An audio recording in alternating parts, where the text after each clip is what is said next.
this week's Three Legs, Four Wheels F1 podcast. It's Paul here with Sean, Chris, and Lee. Sorry we've been away for a couple of weeks, but as many of you will know, COVID is an absolute git. And still a thing. It's definitely still a thing. It was a thing with me for about a month. Bad it in 3 days, just saying. still not had it? So basically, Not officially had it. Basically, I've had it for all of us, and I've had everybody's share of it.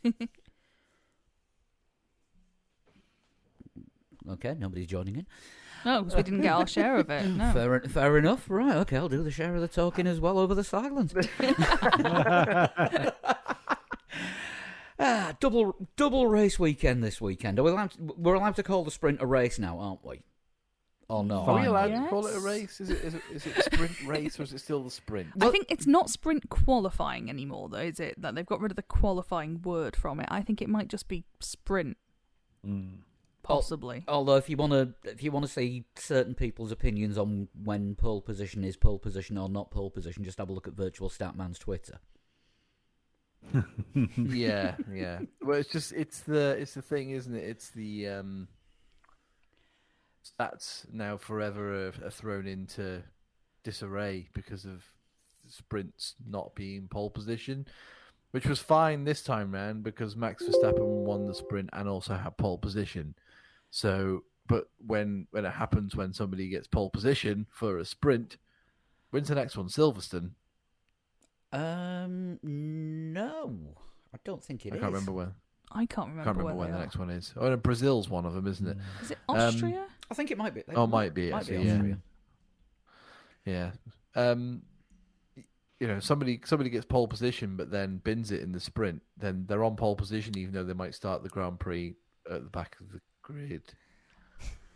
Very strange. And if you win the sprint, you get a medal. Isn't it? It's going to be the race format, isn't it? Eventually, when enough time passes, I think that will be the race format for all Grand Prix. Well, Ross Brawn wants 6 next year. Yeah, it's the thing is with calling it a Grand Prix, you've got to do a Grand Prix distance, haven't you? And that has to be done in one race. It can't be split. But I mean, like this format, Like the race weekend overall. The race weekend, sorry, yeah, that will be the dominating system of running a race weekend, because I just can't see other countries not wanting to get involved, because it makes every day worth people going to the circuit. Yeah, I mean, you've got 3 days, and you've got 3 days of actually meaningful sessions rather than just having practice on a Friday. All right, you get F2 and F3 qualifying on some weekends, and if you're really lucky, you'll get the Porsche Super Cup. I don't think people notice as well just how much unpredictable a race weekend becomes by dropping that practice session. But by dropping the practice session that traditionally everyone used to run race simulations, to take that away is a good thing. I would argue that that we should probably take away this session in the morning on a Saturday. Yeah, this is what I was saying about like I think we still need. I understand the whole trying to get like a Friday, like things happening on a Friday, and it makes for Friday exciting. There's something happening every day of the weekend that means something, but that Saturday morning practice becomes redundant, which to me then says, well, should you then have a Super Saturday before the race on the Sunday where you have qualifying and a sprint on the Saturday? Yeah, because I mean, with the cars being effectively in Parc Fermé as soon as qualifying starts, Saturday morning it's just a time to damage your car, isn't it? Yeah. Really, ahead of the sprint. you're And in nobody race really trim. does anything, do they? No. Yeah, nobody really does. Was it Hamilton and Russell had a really good FP2 before the sprint, and everyone was I like, think "Oh, Russell Mercedes was is doing fastest, okay." wasn't he? Russell Yeah. was Yeah. fastest in that session. Yeah, because nobody else was doing anything because they were like, "Oh, I need to keep the car back for the sprint." So in that respect, yeah, you fix the problem of not, making every day worth something. But at the same time, you've kind of made an entire practice session completely redundant. It's become like the MotoGP warm-up, where it's like, just go out, have a little thrash, and see how you feel, but don't really do anything. Yeah, I mean, F1 used to have that back in the 90s. I remember Eurosport having the exclusive Sunday rights morning to it. warm-up. Yeah. Yeah. I used to watch Sunday morning warm-ups. I can remember Jean Alesi, I think it was like the German Grand Prix one year, bidding it on the Sunday morning warm-up. And he's like, oh, no, Jean Alesi's crashed. Like, are they going to be able to rebuild that car in time for the race? And he did. Yeah, but they like... used to have 3 cars there then. Yeah, they did. Yeah, they had the T car. Well, that's probably what he jumped in. To be fair, the T car, because it was always set up for the fastest driver, wasn't it? Yeah. Out of the 2 teams, and he probably was a bit quicker than Gerhard Berger. Well, there's a good chance he was sober for starters. Well, Lacey. Yeah. I was going to say Berger wasn't. Berger definitely wasn't sober. Yeah, I mean, they used to have 2 qualifying sessions. Yeah. Back then as well. There was Friday and Saturday qualifying, and they could make modifications in between, usually changing engines or changing qualifying. You're only allowed to engines. do 12 laps in an hour-long session. And they wondered why nobody came out on some of the shorter tracks until like half an hour into it. Yeah. See, that was a bit wrong, but I quite like the way they do the F2 that they do at the moment, where it's just like a 25-minute or 30-minute session. It's just like, just go out and do everyone your gets laps. a blast for as long as they want, and whoever's fastest is fastest. Yeah, I quite like that. I'm not saying it's a fix for F1, but I think it's Yeah, I mean, worth looking maybe at. for F1 do the F2 and F3 thing, where the sprint is qualifying but top half of the grid reversed. And then it's just a completely separate race, and it doesn't affect the grid for the main race. Maybe. I think that would work if it wasn't, if F2 and F3, I think it works in F2 and F3, sorry, because they're spec series. I think if it was F1, you'd find teams would start shithousing each other, and you'd see a slow race for 10th place towards the end of the race, if you know what I mean.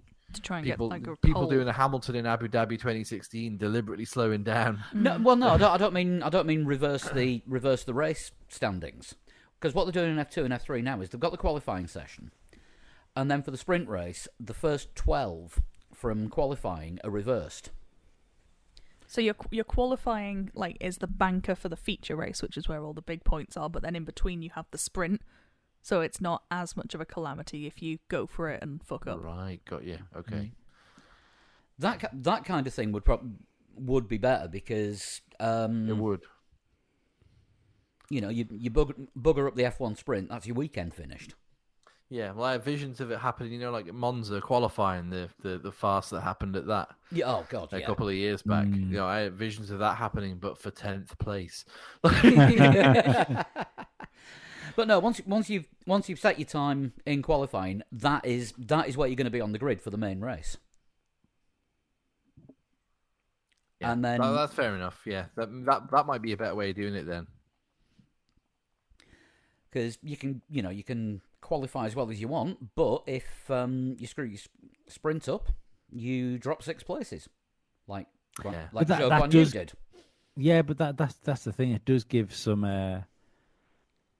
It gives extra importance to the sprint, doesn't it? And that is quite exciting. So especially if now they've given more points as well, so it's worth it for the points. Just look at what Verstappen did this weekend, point wise, because of the sprint. He really ate into that lead that Charles Leclerc had. But it's that they had to attack, but it's knowing that there's that risk there of doing something like what Zhou did. I think it would be a shame to lose that. Yeah, it's one of these where they're going to be tinkering with it for the next Oh yeah, couple we are of definitely not seasons. looking at the final format, are we? I think there's going to be a lot of trying things and changing and whatnot. But Just don't go back to knockout qualifying, or if they do, think about what the consequences of how the bollocksing up the rules are.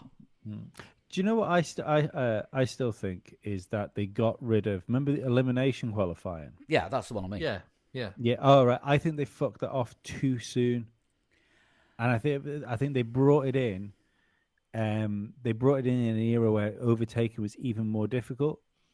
I think if you were to do that now, it would be interesting. I think all that needed was just one slight tweak of the rules, which was if you were on a lap when the timer counted, you were then out. You weren't out. You got to finish your lap.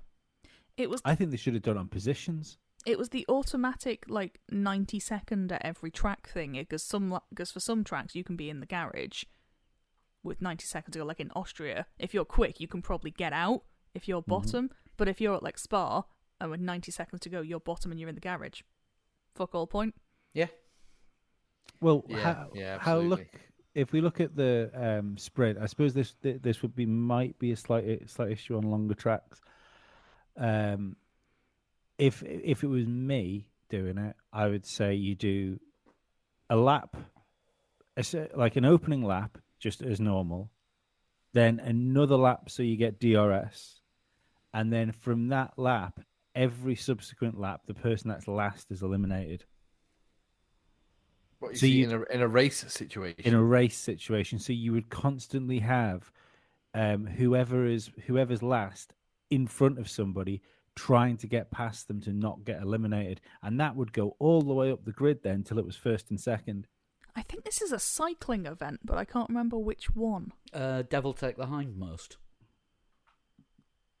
What's that called in normal Omnium parlance? I think it's the elimination race. It might be the elimination. It's definitely a cycling velodrome thing. That. Yeah, it's every other lap somebody gets knocked out. Could be fun. But that, I mean, that's you'd have a 22 lap race essentially on a Saturday every week, wouldn't you? Yeah, and if you're at the back, you go and pit. Yeah, I think that's I think that'd be quite a good. It'd be because I think it would naturally build as well, because you'd kind of expect. I suppose now at the minute it's looking like either Williams and probably Aston Martin are down there the most. So you'd be expecting to see the Williams go out first. At least you'd see him do something. And then it would slowly get more and more important as it goes up the grid. The only problem I could actually see with that, if team orders. No, if there was a safety car and they had to extend it. Yeah, I mean, I thought that on Saturday actually with the safety car, with it being a sprint race, I think they should be much readier to drop the red flag. Because if you've only got a 15 lap race anyway, you don't want to lose 5 of those laps behind a safety car. I think anything that involves a something coming onto the track to remove a car, I think they should just drop the reds and then restart the race. It's like in qualifying, isn't it? They're usually a little bit quicker to throw a red than in your traditional qualifying, not your sprint qualifying. Because they just want to preserve the time so that everyone then gets a chance to get in, get especially back if it's Kevin Magnussen, yeah. Yeah, because I mean, let's face it. If you have like a couple of cars mangled together or something like that, you could technically lose the whole sprint race behind a safety car. Are you suggesting that the format is vulnerable to a Crashgate kind of saga? Yeah, well, just maybe not so much a Crashgate, more just embarrassment. It's because people are so ready for new things to fail nowadays, especially on social media. It opens itself up for, we watched a whole race behind a safety car. Let's never have a sprint race again. So it just opens itself up to that more American Grand Prix, Michelin Gate situation. Hey, in fairness to that race, they didn't bring the safety car out once. They 6 of them. No. They had enough track to avoid each other. Wouldn't that have been fucking hilarious if something would have First gone corner on? pile up. Yeah, and they had like a Spa 98 moment. Well, the weird thing is because it was the three teams that stayed out well, you had like a front runner, sort of head of midfield team, and then like a back mark team. They were so spread out on the grid because they had to line up in their actual grid slots. So, so it wasn't like they just lined up in the first 6 places. They were like first and third, like fourth and sixth, and then like 18th and 20th or something ridiculous like that. It was so there was no way they could hit each other unless the teammates took each other out at the first corner. It would, yeah. So in fact, I'm going to find that on YouTube now and just watch it because just to start because it's absolutely ridiculous. One of the silliest grids after, was it Hungary last year, where on the restart Hamilton was the only one who took the grid. I think that's the most stupidest. Yeah. Oh, here we go. Did you say most stupidest? Most yeah. stupid. Well, it's a stupid thing. You should say a stupid thing about it. So I'm looking at the grid here for the 2005 Formula One Grand Prix. It looks like the Ferraris are third and fifth. The Jordans are like 16th and 18th or something, and it was the Minardis as well, wasn't it? Yeah. The Minardis are like next to the Jordans, like in like 14th and 17th, maybe. Hard to tell. Let's have a look. It wasn't even like exciting Jordan days either. It was Jordan just about to fall out of Formula One. Yeah, I thought they were further up the grid than that, but no, they're right towards the back. So Ferrari literally had the entire top half of the grid to themselves. Yeah, fifth and seventh. Who? What? Ferrari? Yeah. Jordan were 17th and 19th, and Minardi were 18th and 20th. Fucking hell. Unreal. Because of course that was the legendary first pole that Toyota were looking for. Yeah, it was 5th and 7th. Yeah, I can see it now in a bigger picture here.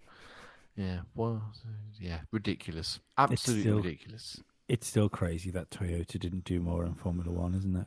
With the amount of money they spent, yes. Was the best driver they got Timo Glock? I mean, technically it was Jarno Trulli. I think for sponsorship reasons, they might argue Kamui Kobayashi. Yeah, I mean they had Trulli and Panis, both race winners. Yep, both Monaco race winners. I'd put Panis. I think Panis was a better driver than Trulli. Oh, and of course Ralph. Oh. Yeah, Ralph. Ralph also anyway, was that. I saw is it F2 or F3 that Enzo Trulli is in that. Enzo Trulli is in F3 with Ralph Schumacher's son. Dave Schumacher. That's his real name. Anyway, shall we talk about Imola? Because it's kind of should try. It's kind of been a thing and kind of happened. I just thought with Dave Schumacher, I can't wait for Jeff Villeneuve to hit the track. I think. Well, Jacques Villeneuve had a son. Was it earlier this year? Yeah, Gilles Villeneuve. Yeah, Gilles Villeneuve Jr. You know, fuck all those other 3 kids that he's got. They don't get that name. This is what I don't understand about Emerson Fittipaldi Jr., because he's like the 5th Fittipaldi child. And there are several boys ahead of him. He has several older brothers not called Emerson. Maybe he ran out of names. It's because at some point that father has thought, I'm going to die, probably not far away, and I would like to leave more of a legacy than I already have done. You must be the best of the children now. To be fair, I think he got signed by Sauber when he was about 11. I think he's still only about 13. Wow. Right, so if we do this the usual team by team, but we'll do the sprint as well as the race performance as well. Possibly. There's a question mark at the end of that. I'm Ron Burgundy. Diego.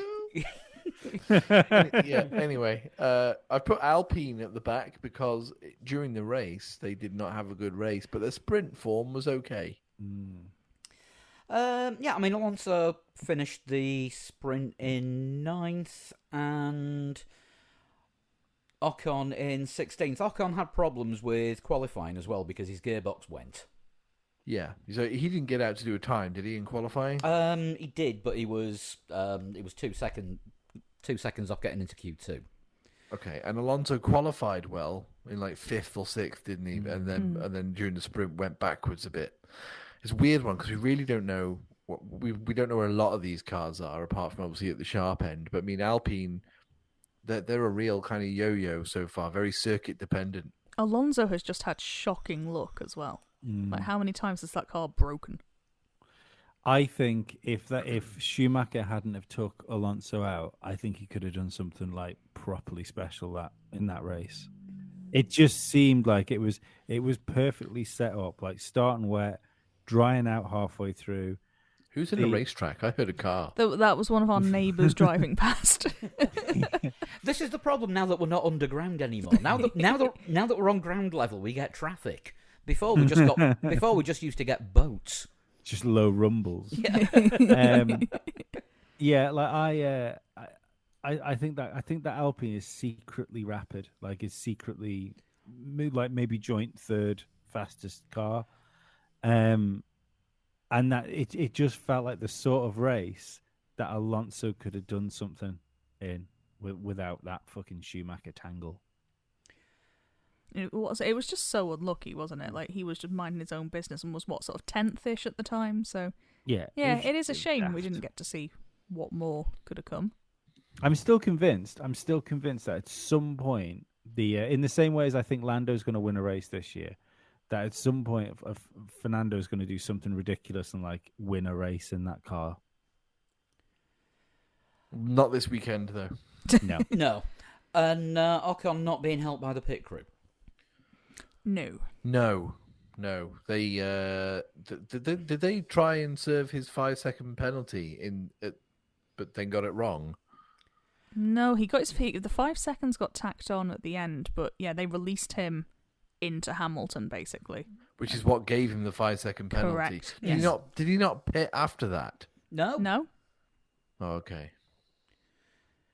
But yeah, his pit crew. Yeah, no, we didn't see it live, obviously, but anyone watching Sky will have heard Ted Kravitz go, "Oh, there's going to be a crash." And then, It was a minor tap. yeah, I think they did make a slight bit of contact. Did you Ocon not see and that Hamilton. on Sky? We saw the replay, but yeah, right, as it yeah. happened, But Sky had Ted was in the pit live. lane. Yeah. All right. Okay. Cool. And I think he was right Yeah, in front of the garages when it happened. he made it sound like literally two cars had become one car. he like literally I was expecting carbon fiber all over the place from his reaction to it, and then we saw it and it was like, mate, no. I think it was definitely a slam dunk, though, wasn't it? Oh, for yeah. penalty. Yeah, I I mean, think so, yeah, there was yeah. contact, there was braking. It's not good. Not how you do the pit lane. Especially in such a narrow pit lane as well. Mm-hmm. But very long. Yeah. Oh, it's Very Yeah, what was long. it? They were taking 29 seconds or Yeah. something like that for a green flag pit stop. yeah.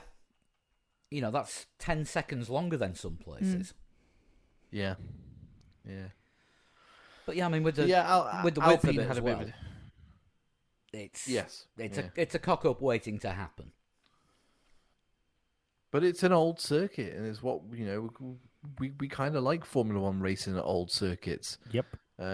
Had the weekend been dry all the way through, I think it would have been a totally different weekend to what we got. I mean, don't get me wrong. I think the weather, kept it interesting, but I don't think we had a true representation of where everyone is. And I think it's the first running for these cars in the wet, is it as well? 2022 cars. I think it will be. Yeah, yeah, I must think be. so. Yeah. So a lot of them are learning how their cars behave in the wet, and it perhaps doesn't correlate with what happens during dry running. So Alpine, it's just in the bin. A weekend to forget for them and a lot of other teams, but yes, that's Alpine. Yeah. Next up, Williams. If we're on not the best weekend. Right, positives. Latifi didn't crash. He didn't crash during any racing. I feel like we did see him going wonky at was it in the sprint? Yeah. There was definitely an event. Oh, He went into the gravel in practice, didn't he? yeah, he ran Probably. wide at some point. At some point during that race, he ran wide. We just didn't see it. There was a couple of yellow flags popped up and just disappeared. He's got his name all over one of them. I mean, finished the sprint in 19th and did marginally better in the race. He's really struggling, isn't he, with this new formula? Him and this and somebody else we'll talk about in a little bit. Really struggling. Yeah, because we seemed, if anything, this time last year we were talking about the fact that actually Latifi seemed to be adapting and Yeah. was getting on with it, and it's not happening at the minute. And then they go and make the fucking cars harder to drive on him. Yeah, he does seem to be going backwards a little bit. And sideways and... Anything but forwards, essentially. Yeah, basically. I think it doesn't help either that, unless Albon is secretly like one of the best drivers on the grid again, that's clearly not a bad car. You know, it's not the Williams that we used to seeing. It might not be maybe a Haas on a good day or an Alpine, but it's not the Williams that we saw at the back of the grid with a Haas that had no updates for a whole year. Oh yeah, I mean it's definitely improved. Although they're now running less paint on the car just to make it lighter. That's to make it cheaper when they keep having to respray all their parts for Latifi. True. It's just we're running a special edition car for Latifi's just carbon fiber. The budget cap is a real thing now. It's like the F1 equivalent of a DeLorean. But yeah, that's been the big thing this week with the teams taking paint off the cars to reduce the weight. That's why McLaren have gone back to the black airbox now, and it's not orange. I didn't even notice. That's Do a you know shame. what? Neither did I. Yeah, they've taken. I think a lot of teams are sort of removing some of the paint. Back to the old Jaguar day, aren't we? Jaguar days. Yeah, having to change. And Jordan, yeah. Yeah, change colour because the one you want's too heavy. I mean that kind of shows you the margins that they're working to when you're talking grams of paint. Yeah, making a difference in the way the car behaves. Well, I mean, at that point, you don't even weigh the paint, do you? You're working in fucking microns. It's crazy. Well, the cars are really heavy, aren't they? So there's people desperately the upgrades that are trying to be brought in from all the rumors. I have no actual official confirmation of this anywhere at all whatsoever. It's all just rumor and subterfuge, but it's all to do with weight saving. And as much weight saving as any of the teams can do, they will start weight saving as quickly as possible. It's like not getting a haircut before you go on a diet.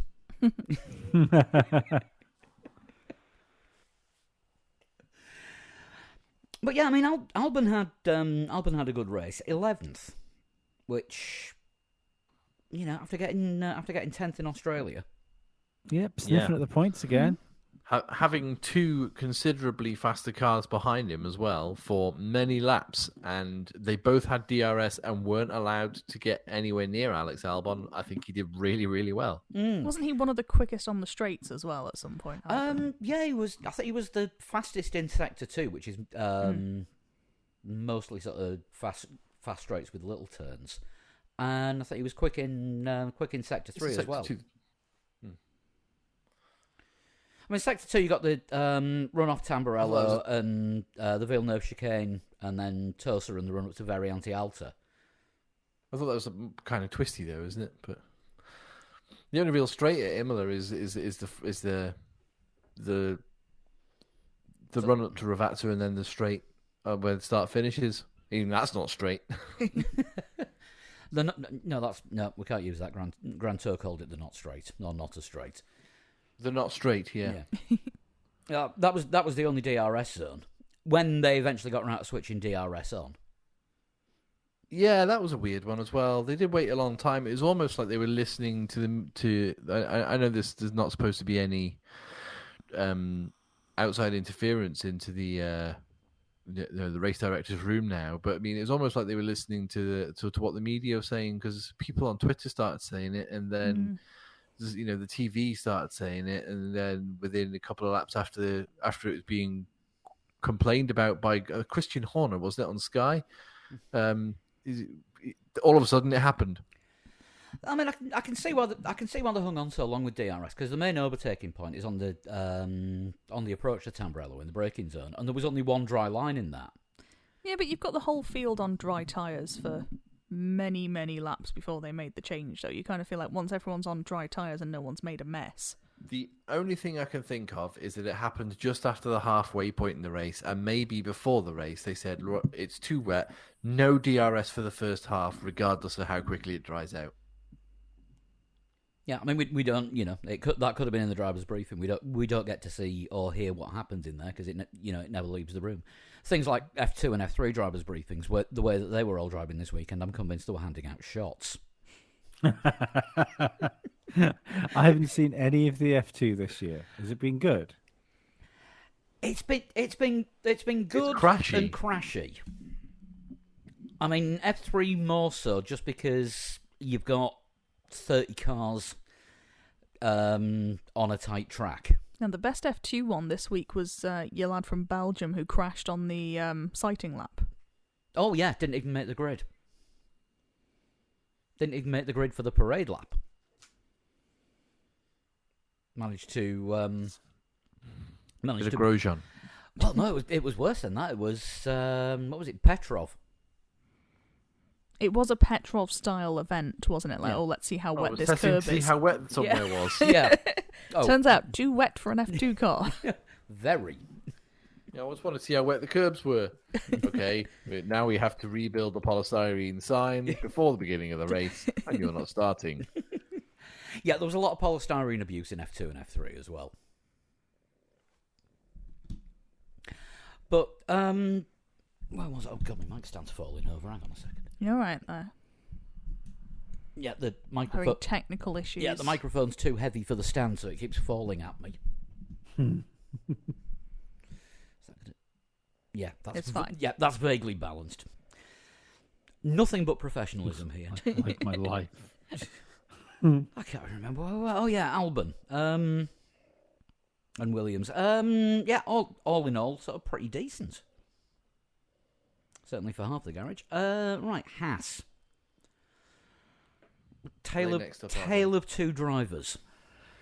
Can we talk about Mick first? Yeah. Sorry. Yeah, all right, okay, yeah. If you want to talk about that, that makes sense. I think he's showing that maybe the Schumacher 2 experiment is not working. We I saw would this a agree. bit last year, didn't we? That particularly in the wetter conditions, he is not his dad. He's not the Rainmeister, is he? No, No. definitely not. To be fair, he's rarely the dry meister either. No, I mean, last year we didn't have a clue, did we? We knew Mazepin was shit because he was just shit, but we didn't really know how good that Haas was, and we thought this year we might see Mazepin and Schumacher in a Haas that was half decent. Yeah. Obviously, outside things have happened. We got no Mazepin. We do have Kevin Magnussen, who is a known quantity, And a regardless of half whether or decent not- car. Yeah. Regardless of whether or not he's missed a year of Formula One and the rules have changed, we know roughly what to expect from Kevin Magnussen. They're giving him a half decent car, and all of a sudden he's putting his teammate in the shade. I know Schumacher's a long-term project, and I don't think he's going to lose his seat or go anywhere outside of Formula One for quite a long time. Well, purely because his name is. As things stand, he's bringing the most sponsorship money into the team because he's brought 1&1 with him. Okay, and hasn't Gene Haas started sponsoring his own team with HaasTooling.com? Yes, finally. I think as well Mick was responsible for the IKEA photo shoot. as seen in Drive to Survive. Oh no, it was Lidl. Was it Lidl? Whatever it is, Haas have started sharing at least one of them a race weekend, and they are delightful. And this weekend we had Gunter next to a boat. Weather appropriate. Oh yeah, I saw that. Yeah, Gunter next to a boat. Yeah. Did I mention this on or one of the previous podcasts? I don't know. It's been that long since we've done one. I can't remember. That somebody 2 years ago put a comment on Three Legs Four Wheels and asked why we hated Oh yeah, I saw this. Kevin Magnussen, and I replied to him saying I don't know what is a Kevin Magnussen, and I spelled his name wrong on purpose, and like 2 years later, Respect the Hustle, the guy tagged me in that tweet again when Magnussen did well. He has been waiting. He's known K-Mag's day is coming. Fucking, I don't have a hat on, but It'd be really consider it doffed. be really interesting, wouldn't it, to see how K-Mag and Romain Grosjean would get on in that team. You know, in a car that is half decent, because they did score points when Haas was all right. Do you know what? I think it would have been worse. I mean, it took Romain Grosjean catching on fire for them to get on as people. You know, like the Kevin Magnussen actually turned around and said, "I didn't realize I liked him until I thought he was dead." That's a direct quote. And It's good for a blunt statement, is K-Mag. The thing is, like they came together an awful lot, right? And after that race that he had, especially because that was a close race he was having with George Russell, I'm willing to put most of those incidents down to Romain Grosjean, because if they're in the same position, those two cars are in the same position, and it's not George Russell and it's Romain Grosjean, the two Hasses are ending up in a pile of carbon fiber again. I think that's always been the problem with Grosjean, isn't it? I think he might be slightly faster than Magnussen, but he can't keep it on the track. Mm. I think his main issue is he's had a tendency to get more competitive than his car is. Yeah. Or him. Maybe it's even a case of he's not. I think some Formula One drivers clearly find their level. You know, like the Sergio Perez, for instance. I think he understands his level, especially now he's in a team with Max Verstappen. You know, it's not going to get any better for Sergio Perez in the same way as that Formula One really wasn't going to get any better for Rubens Barrichello. But Romain Grosjean, I don't think was satisfied with his level, so he was constantly pushing himself outside of his level. Well, they always said he was, I'm getting the Ferrari drive one day. I'm getting the Ferrari drive one day. Never did. He went to Haas to get the Ferrari seat, if you remember, because Yeah. at the time it was considered the Ferrari junior team. Yep. Yeah, didn't exactly work for him. But the current Haas lineup, I think K-Mag did a fantastic job this weekend. The team did a great job, in all fairness, because they made sure he was on it straight away in Friday practice and qualifying. Qualified really well. Yeah, okay, fine. Lost a couple of places in the sprint, and you know, then went on to lose a couple more during the race. But you know what you're going to do. The sprint tactics were. He's in a Haas. He's not in a. Yeah, did he lose? He lost just one place, didn't he? I think from the actual sprint to race finish. Yes, he was subject to the two best overtakes of the day. The first one for me was George Russell going into the chicane, and the second one, Bottas going into Ravazza. Two places you don't normally see people overtaking. Unfortunately, they both overtook Kevin Magnussen. I mean, it was odd, the tactic that they had for the sprint, starting him on the mediums when everyone else was starting on softs. I assume they were just hoping the softs would go off and he would hang on at the Zoom end. past. But with incident, it didn't play out. Didn't really work out. But we're seeing Haas getting points and developing a car. Good, we like it. There's a chance that they could be on for their best ever season. Yeah, absolutely. I'd agree with that. Where are we next? AlphaTauri.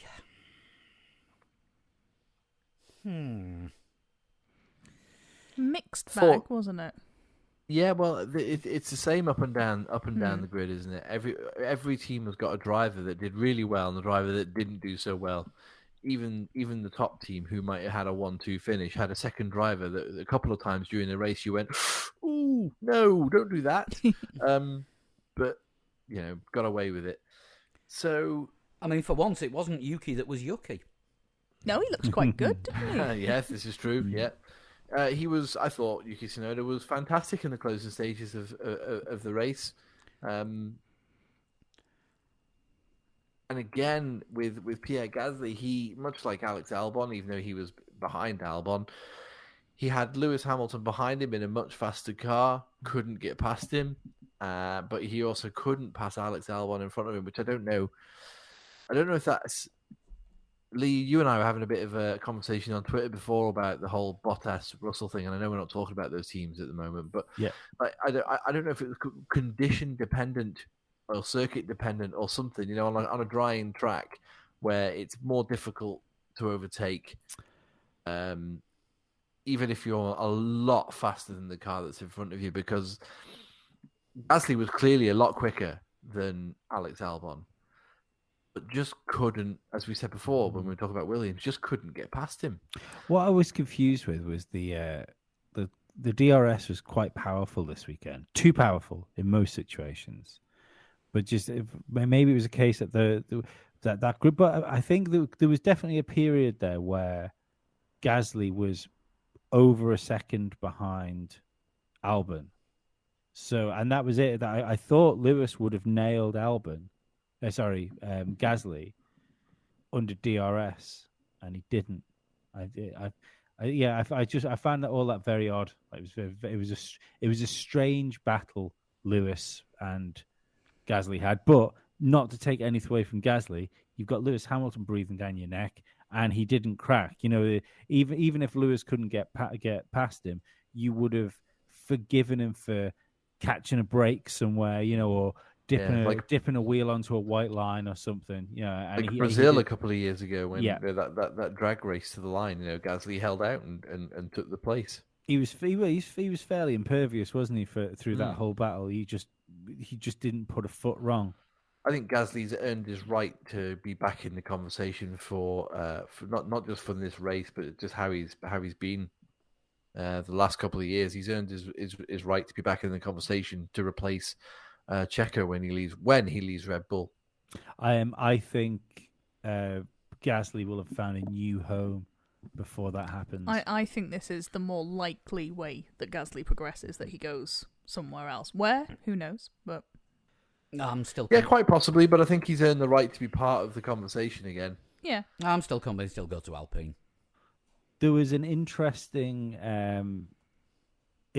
I mean, I suppose that we should really talk about this later, but it's more Red Bull than it is drivers specific.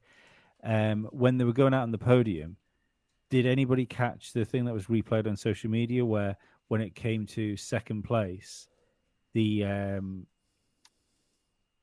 Perez was going to walk back and you saw somebody grab him, and then a moment later, Perez and Max walk out onto the podium together. Oh, I didn't see this. No, I didn't see that. And I feel the way it was there that was Max grabbing Perez and saying, no, let's go out there together. In front of the Tifosi of the Ferrari home ground. Let's go out there and do this together. Just like Mercedes doing the cool down lap in formation every time they win at Monza. But I feel the relationship that Checo and Max seem to be developing between the two of them. Because let's be perfectly honest here, Perez does seem to have settled into that second driver role very easily. And he's all about Red Bull. He's all about doing the best for the team. You never really hear him grumble, about if Max is getting the better strategy calls or stuff like that. We used to hear that even with Massa and Mark Webber and stuff like that. These people that were clearly number twos were getting upset about it. Even more so than he seems to be happier with it than even more Bottas was. I can see when his contract is up for renewal or there's talks about getting rid of him, I can see Max Verstappen wading in and going, kind of like it if we kept this guy about because things are working well between us. It feels more of a Schumacher Massa, Schumacher Barrichello fit than a Webber Vettel or Lewis Bottas. Yeah, because you probably say that Mercedes' strength was Bottas, willing to bend for Lewis Hamilton, and it appears that Perez is perhaps more malleable, as you say, more malleable, but quicker as well. He definitely looks closer this year as well, doesn't he? He's much closer to Verstappen's pace. Yeah. So I think he must understand that this is, again, like I just said before, Formula One isn't going to get better for Sergio Perez than it is right now. I mean, this is his best chance for a Constructors' Championship. But you never know. And the thing is, if you're in the best car, even if you are number two to somebody, let's just say Max Verstappen crashed this race, and then you go on to win the race, or you something needed else. Perez to be where he was, really, didn't you? That's exactly what he was doing. But there's always that chance you can have a run on a championship. Just like Eddie Irvine almost had a run on a championship. Just like until Ferrari stopped him. Massa, 2008. Was meant to be Raikkonen's year again. Mark Webber as well had a run on a championship. Webber fucked his own championship off it, if you remember. Was that in the wet? He went on the grass, didn't he, and crashed? I can't remember what race Korea. it was. Yeah. I don't think if something was to happen to Max, I don't think Red Bull is the sort of team that would go, we'll try next year. If Perez was still in the game, it wouldn't be a Ferrari situation where they go, well, we don't want Irvine to win. Let's just burn this championship and hopefully Schumacher can do it next year. I think Ferrari is the only team that would do that. I can't see any others doing it. I don't know. Aston Martin might. I don't think we need to worry about that. And it's a highly hypothetical situation at the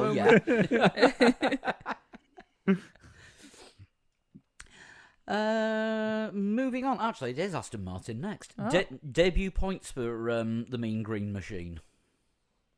Yeah, double points, wasn't it? Both in the top 10. Decent race. Yeah, good race for Seb. That leaves Hulk as the only Aston Martin driver to not score a point, and incidentally, he's still ahead of Latifi in the championship. I know. Fucking hell. How is that a thing? Just going to be like last year with Nikita finishing 21st in a 20 driver championship. Well, at the moment, Latifi is playing the role of Mazepin. Oh dear. It was good for Seb because, I mean, there was even talks before that going into this race weekend that if it didn't work out for him, we could see him retiring before the end of the season. There was people starting to have those sort of stories. So, have you noticed he hasn't denied it though? Yeah, I mean, it depends what he thought. What he thought he was going to get, and how quick he thought he was going to get it, doesn't it? That's what he always said. To be fair to Sebastian Vettel, he's always said, "My future in Formula One depends on the success of Aston Martin." He had 1 year before this rule change, and he thought, maybe let's see how this rule change goes. They had the rule change, and it's not gone Aston Martin's way. I like Seb. I'll be honest. I like Ferrari Seb. I like Aston Martin Seb. I didn't like Red Bull Seb, not because he won all the time, just because I think he became. They hadn't installed the personality at that point, had they? No, he was a bit. I know arrogant's not the right word because he was able to back it up. Do you know what I mean? That's like saying Michael Schumacher was arrogant. Well, yeah, he could win world championships, like he's allowed to be. but yeah, there was something deeply unlikable about Sebastian Vettel when he was at Red Bull, and I think he it was became the finger celebration. I think that Oh, might possibly. have been the number the one. crooked finger, which Jensen Button Fucking mimicked hilariously. Yeah. But yeah, Ferrari Seb and Aston Martin Seb has been, one of my favorite drivers to watch, and also to see in interviews and things. He's been quite comical. Ferrari Seb ripping it out of Rosberg, like talking about like the driver briefing and things, and it was like, I'm going to invite myself to Mercedes driver briefing and stuff like, just a good time Seb. I don't want to see him leave Formula One. I think he's a really good Formula One driver and a lot better than some of the crop that are still there, including his teammate. But I think he thinks his time might be up. Yeah. I mean, it all depends. If he's not enjoying it anymore, then he'll go sit in his shed. I mean, the hot rumour doing the rounds with Aston Martin at the moment is that Audi will buy them out, which obviously then because makes Audi did not manage to buy out McLaren because they did not, which then makes it a German team. Yes. Which might keep him around. And bring back Hulk again. Hulk again. and Vettel and Audi. I'm sure there must be a good young German driver coming up. They can't always go back to Hulkenberg. Surely Nick if Heidfeld. The only no, one in no. F2 Too I think much is man David bun. Beckman, isn't it? But he keeps drifting out of the championship for not being good enough and just coming back in when someone's sponsorship runs out. Do you think Mick might join Sebastian in an all German team? It could be Mick, Yeah. but then they'd there's a have chance. to release him from Ferrari. Well, the thing is, Ferrari has signed their drivers for another 3 years, is it? This is Including this true. year. Yeah. So, Mick might just say, yeah, thanks for all the support. I'm in Formula One. I'm clearly not my dad. I'm going to go over here. I mean, right. I haven't really got a dog in this fight because I don't watch the Sky coverage. But just for everybody else, because I'm like a nice guy, can we not sorry. have can we not have David Beckman come into Formula One? Can you imagine Crofty if there was someone came in called David Beckman? To be fair, David Beckman has nowhere near the license points. He is not a serious contender. I threw his name in Right. for the lols. He is the only German in F2. He is the only German in F2, but yeah, the next German up That's would surprising, obviously be Mick. isn't it?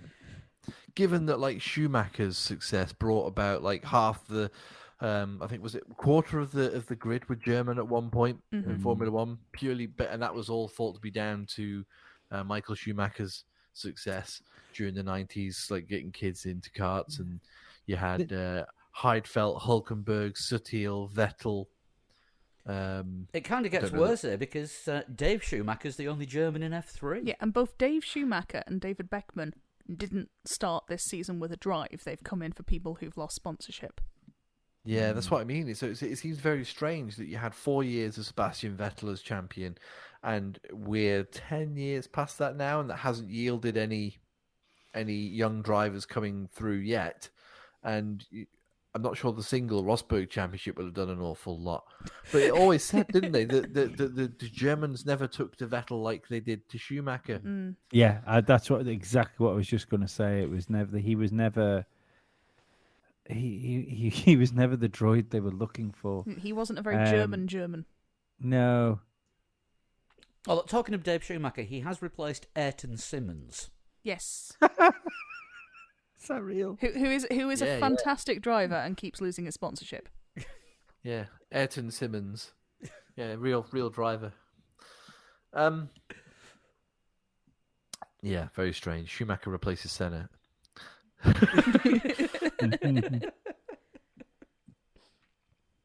But yeah, very strange that there's so few Germans coming through, because there were always German racing drivers sort of around and about all the time I've been watching, Formula One, and for there to go within the space of like 12 years to go from like a quarter of the grid being German to being like it's Mick Schumacher.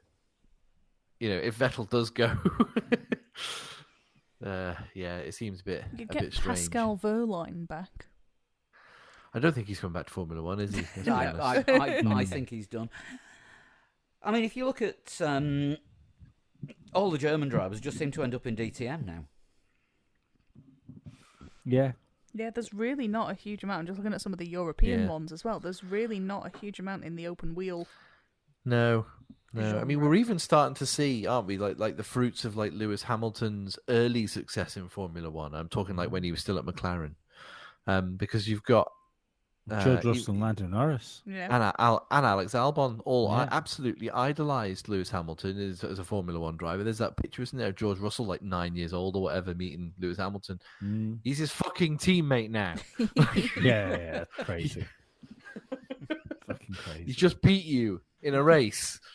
Oh, what was it like then? What was Rosberg like during the race? I've been told that he was quite hilarious. How much he was enjoying what was going on. There was a lot of shade thrown. He was loving the shit show that was He- the Hamilton situation, wasn't he? He was, he delighted. enjoyed the. Yes, he enjoyed that a little bit too much. And just in case you didn't know, he used to race against Lewis Hamilton. Did he? Right. Yeah. Didn't mention it at all. Yeah.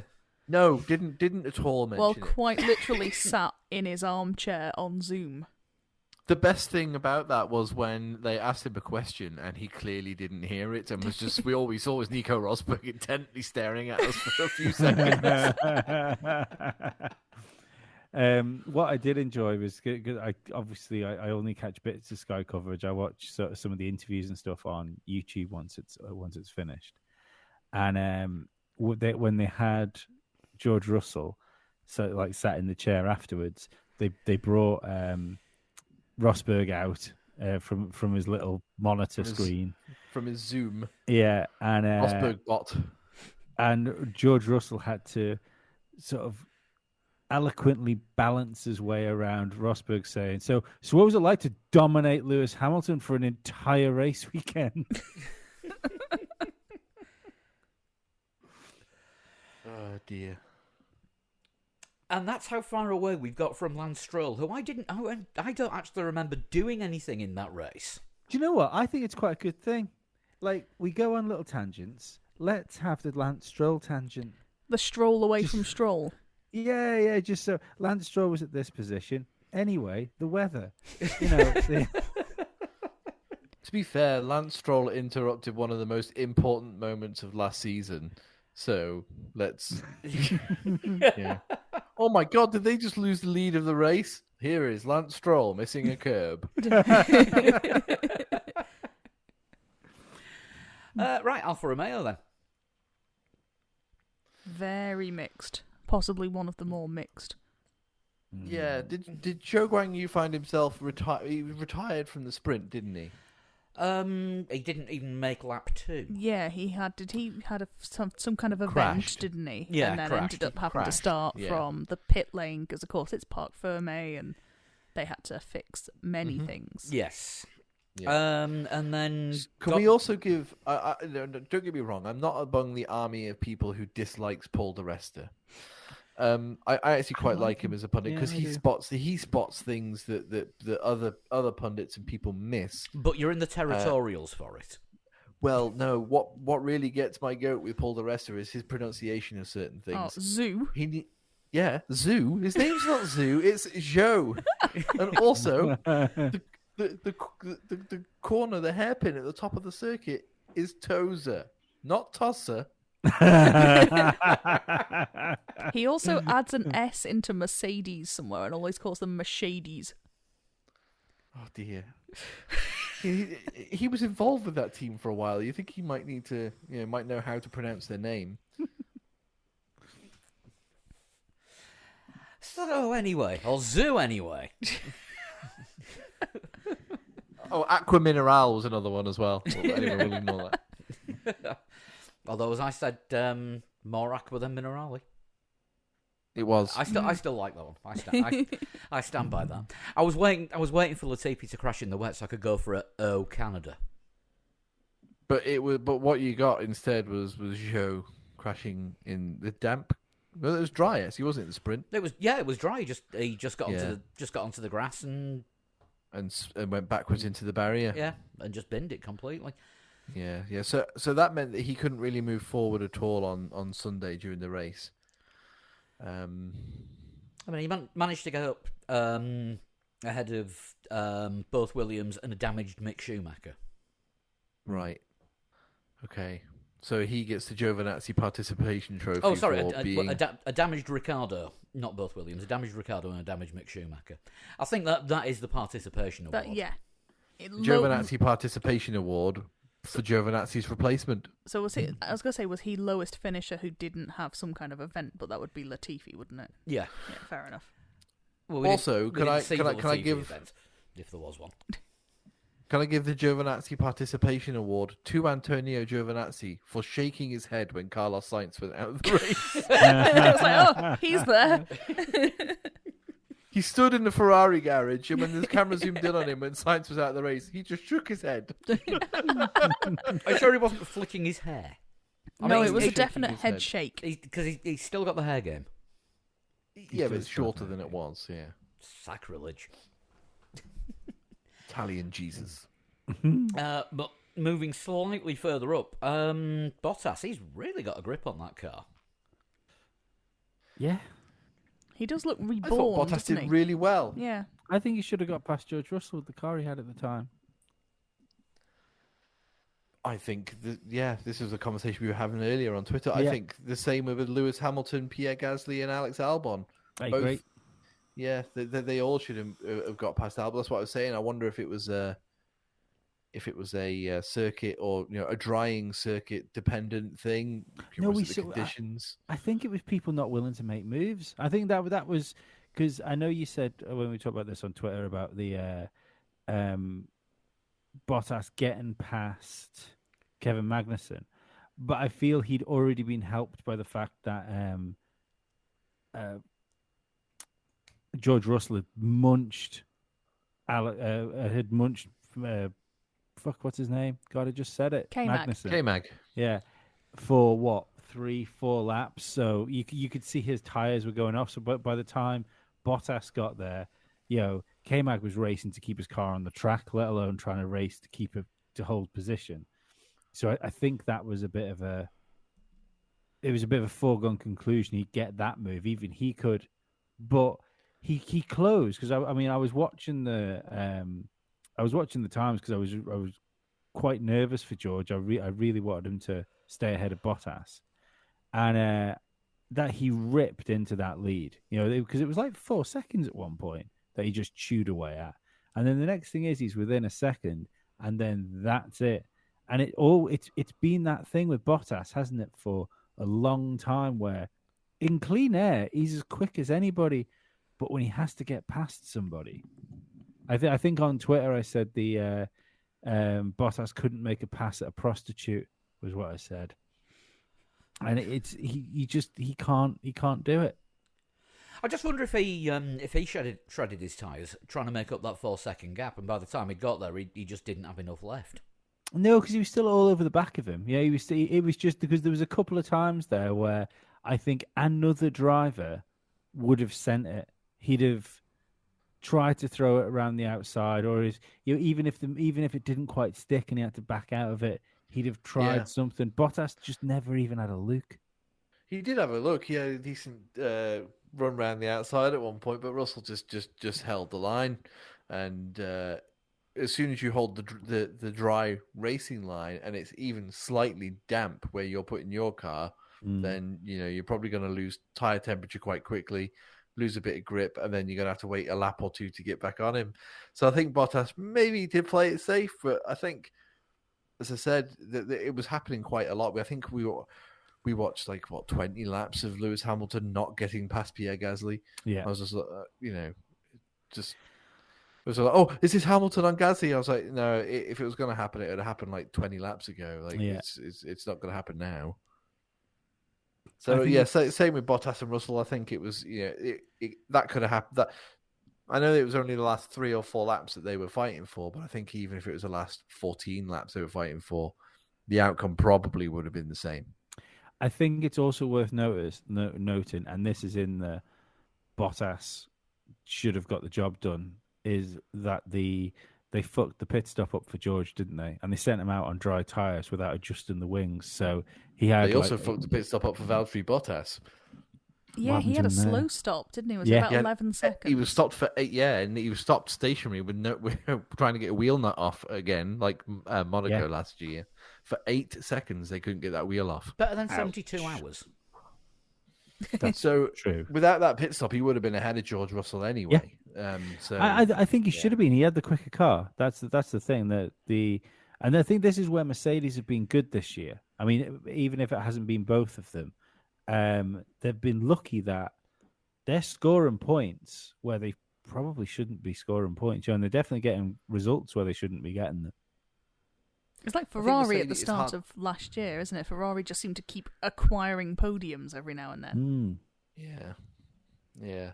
I think Mercedes are probably. It's hard to tell because we really don't know, but I think Mercedes is probably the 3rd or 4th best car at the moment.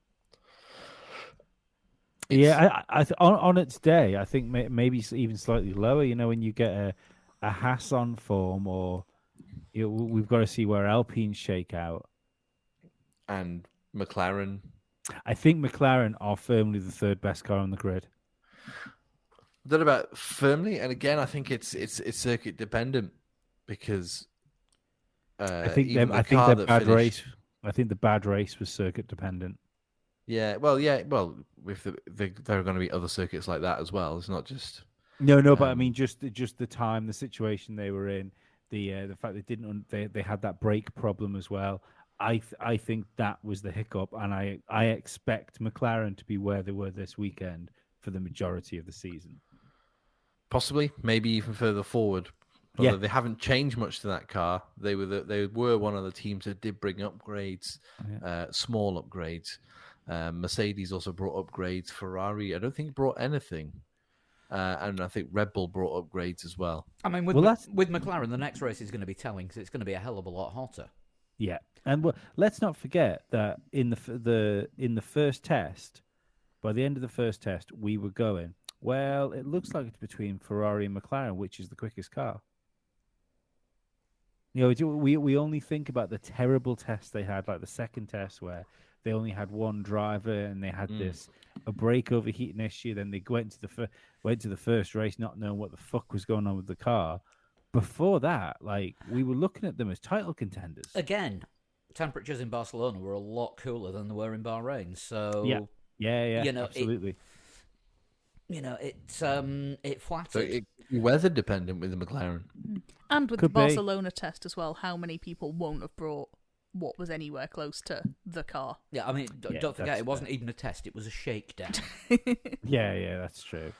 But the other Mercedes driver that we haven't spoken about, because we were talking about Mercedes and we accidentally went into McLaren territory again. as we always seem we to do. Yeah, we've done that for 6 years. Why break the habit of effectively a lifetime? What's going on then? Is he done? Is this This the is the end of fall Lewis of Lewis Hamilton? Hamilton. This is the fall of Lewis Hamilton. Do you think this is the one rule change that he just can't wrap his head around, and that's why he's being left behind, or is it that George is used to driving shit cars, so when he gets a shit car that's actually still pretty good and a lot better than his last shit car, he can do all right with it? But Hamilton's never had a shit car since 2009. So they give him a shit car, and all of a sudden he's like, I don't know what to do with this, lads.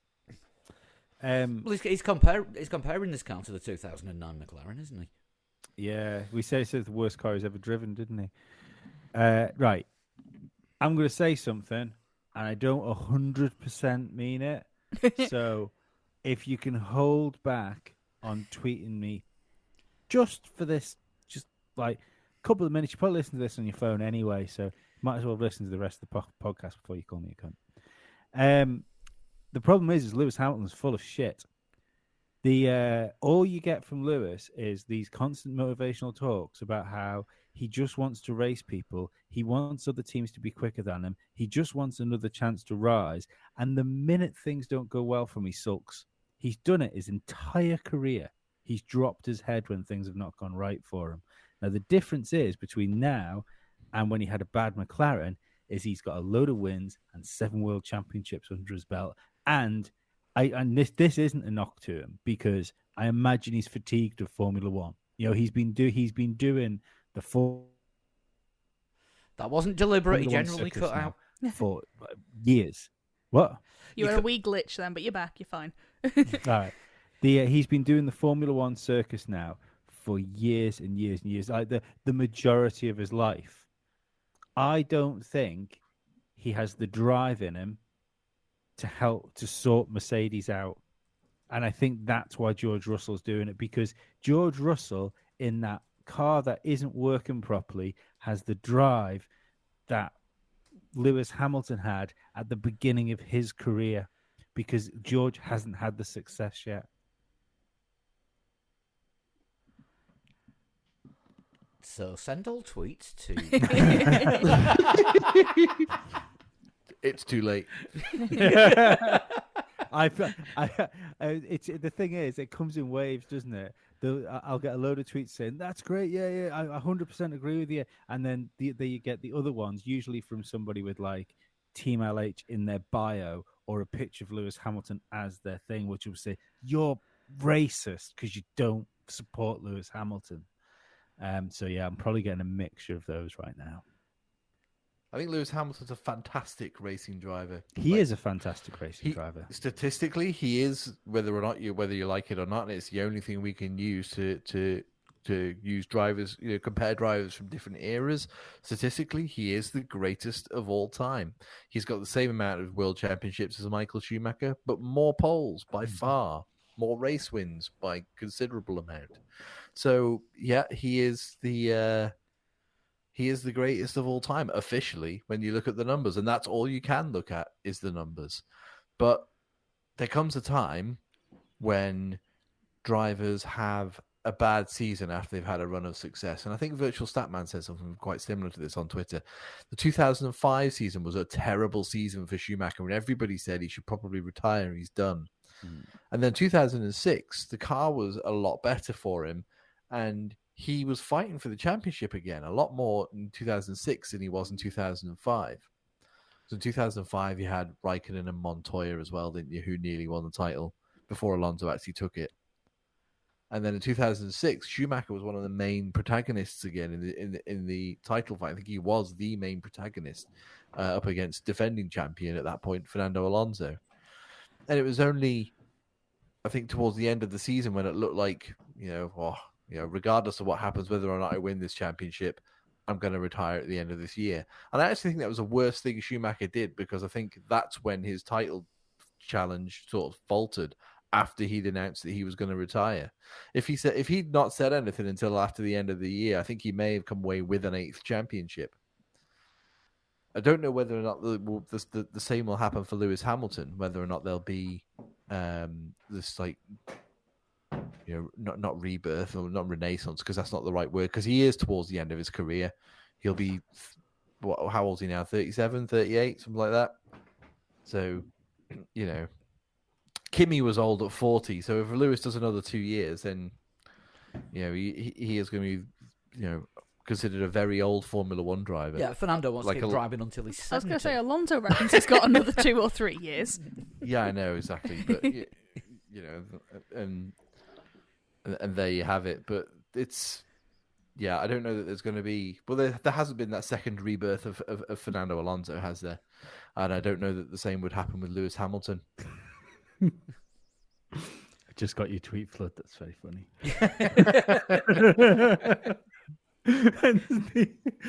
I like the fact that Kieran Thompson has also jumped on the bandwagon. We're clearly not listening to this podcast because it's not live, by saying, never give up. We still rise. Hashtag sack Massey. Hashtag I stand with DIY SOS bloke. Yeah. Oh, tangent. How is your war with DIY SOS bloke? He's gone quiet, or I've been blocked. Oh. I might have been blocked. I'm not. I'll have to double check. Well, he's not had a great deal to complain about lately, has he? Yeah, he was tweeting quite a lot as of 7 hours ago. Yeah. That's a shame. about the FIA. Oh my god. So yes, Mercedes. Then I mean, we've talked a lot about George. Only driver to finish in the top 5 in every race this season. Yeah, is he third Yes. in the championship? Or Lando might have Fourth. just moved above him. Yeah, fourth. I think Perez and Verstappen went above him this weekend, but he's still ahead of Carlos Sainz. Yes, solid.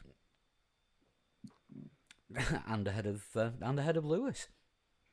What's his something? He's done like 4th, 5th, 6th, and 4th or something in his in his 4 races. 4th, 5th, 3rd, and 4th. 4th, 5th, 3rd, and 4th. There Yes. you go. Like that's why he's so high up in the championship. In a car that's not supposed to, a car that's given a 7-time world champion a lot of trouble. He's outperforming Lewis Hamilton. I thought he might do this year. I just didn't think Mercedes would be this far down. Which I think gives more sort of credibility to he's good at driving sheds. Yeah, just give And him a decent car. We consistent saw as what you well. can do. Yeah. We saw what you could do with a decent car when he had that one drive for Mercedes when Hamilton had COVID. Yeah, give him a decent car and a decent pit crew. God, what can he do? What do you think the chances are that this is the beginning? Remember, like we saw with I'm trying to think of a good. Charles Leclerc and Vettel is a good thing to look at. Or Daniel Ricciardo and Vettel as well. Is this the beginning of George Russell getting on top of Lewis Hamilton?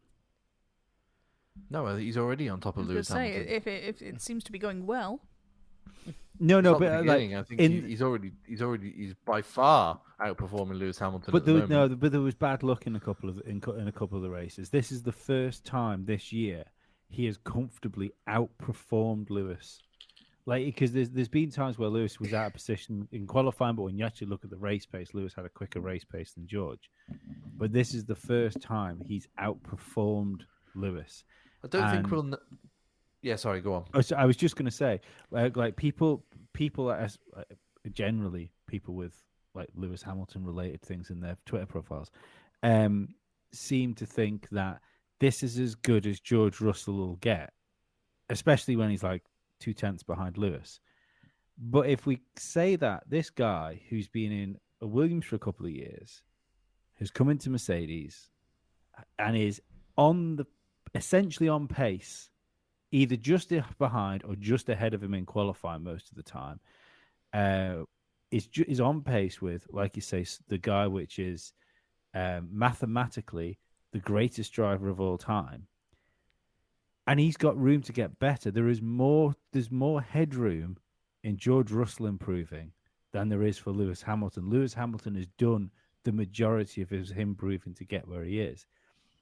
So it seems more than likely to me, before the end of the season, Lewis will struggle with George. I see what you're saying now. Yeah. I think. Come on, I've we might as always well thought- all get horrible tweets. Don't just leave them to me. No, I think. Why? George That's Russell what is- you're there for. It's fair. It's fair. Why do you I think do- we keep you on? I do draw energy from it as well.